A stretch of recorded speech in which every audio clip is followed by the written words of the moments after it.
All right, this is the Chapter 19 module, the business cycle and unemployment and inflation module. I know the last time we learned how to calculate the overall output, the gross domestic product, and we got some practice with the math behind it. This week, we'll take things a step further by looking at GDP through the lens of the business cycle. We'll talk about how changes in the cycle connect to unemployment and inflation. And then use the consumer price index to practice figuring out inflation. Finally, we'll look at how inflation can affect your purchasing power in your everyday life.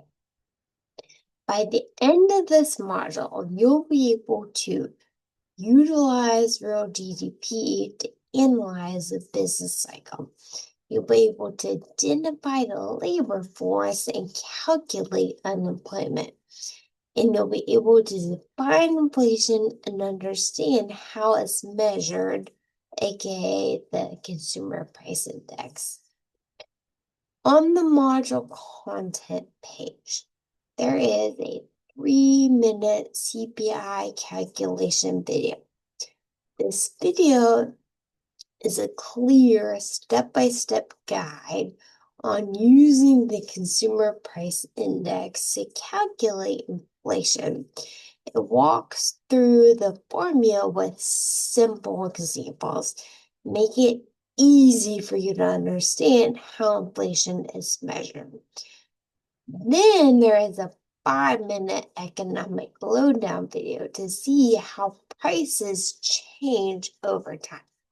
This video just talks about what the CPI measures, how the CPI is constructed, and how economists interpret CPI readings. After completing the learning assignments of this model and you're familiar with the concepts, then apply them. There is an activity designed to help you reinforce and apply the key concepts you've just learned. It helps you practice calculating the Consumer Price Index and the inflation rate. So by working with real data on quantities of goods and their prices, you will learn how economists measure changes in the cost of living over time and how inflation affects purchasing power.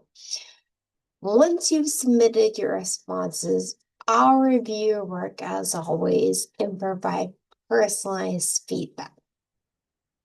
So, your module to-do list is learn the concepts. To complete the description assignments on Chapter 19 on McGraw-Hill Connect. So like the adaptive learning assignments and the videos just describing the concepts. Then review the videos on the course content page, the CPI calculation video and the economic lowdown video. After you learn the concepts, then apply them by completing the worksheet. Next is a Chapter 19 homework. So this is your opportunity to highlight your progress and apply the concepts in a focused formal setting, but of course, all the homework is always open note, open book. Finally, study for the upcoming exam. Exam 2 is just like the last exam. The exam includes 50 questions. They're mostly multiple choice with a few fill-in-the-blank questions, just like the homework format you're already familiar with. The exam covers Chapter 5, the market equilibrium, Chapter 17, the overall output, measuring output, the GDP, how GDP is calculated, And finally, chapter 19, the business cycles, unemployment, and inflation. So it is all online, but it is due on Friday.